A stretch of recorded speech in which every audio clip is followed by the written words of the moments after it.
हमर मौगी डानिया ही छोगे माहियो, हमर मौगी डानिया ही छोगे माहियो। अभी आप सुन रहे हैं जय माँ काली रिकॉर्डिंग स्टूडियो फुलपरास चौक से। अभी आप सुन रहे हैं जय माँ काली रिकॉर्डिंग स्टूडियो फुलपरास चौक से। कमे उम्र में शादी के लगे भेल बर्बादी, करम हमार फूटल गए। कमे उम्र में शादी के लगे भेल बर्बादी, करम हमार फूटल गए। हमर मौगी डानिया ही छोगे माहियो, हमर मौगी डानिया ही छोगे दाइयो, हमर मौगी डानिया ही छोगे माहियो, हमर मौगी डानिया ही छोगे दाइयो। की कहला रे?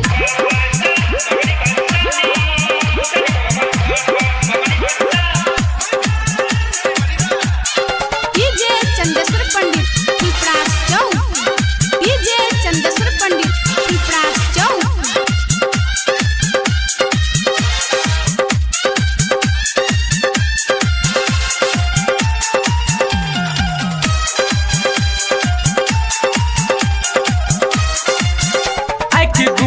गुरेर खाली ताकऊ, देखियो कर करे जा हमर फाटऊ। आँख गुरेर खाली ताकऊ, देखियो कर करे जा हमर फाटऊ। रात बिरात उमहुगे उठ के साड़ी जम्पर सबके काटऊ। रात बिरात उमहुगे उठ के साड़ी जम्पर सबके काटऊ। चूल्ही ने चौका करो बर्तन नहीं बासन माजो, चूल्ही ने चौका करो बर्तन नहीं बासन माजो। दिन भर आदीन रात पलंग पर सुतल रहो, दिन भर आदीन रात पलंग पर सुतल रहो। जीवो ने मर जेबो घर के जहर पीबो, जीवो ने मर जेबो घर के जहर पीबो। करम हमार फूटल गए, हमर मौगी डानिया ही छोगे माहियो, हमर मौगी डानिया ही छोगे दाइयो, हमर मौगी डानिया ही छोगे माहियो। बुझला गे मैयो? अच्छा अच्छा।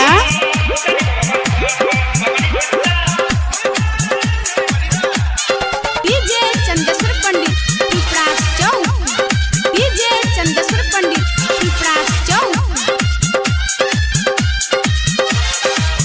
अभी आप सुन रहे हैं जय माँ काली रिकॉर्डिंग स्टूडियो फुलपरास चौक से।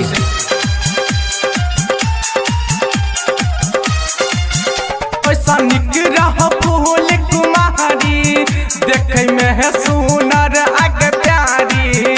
ऐसा निक रह फूल कुमारी, देखे में है सुनर आगे प्यारी।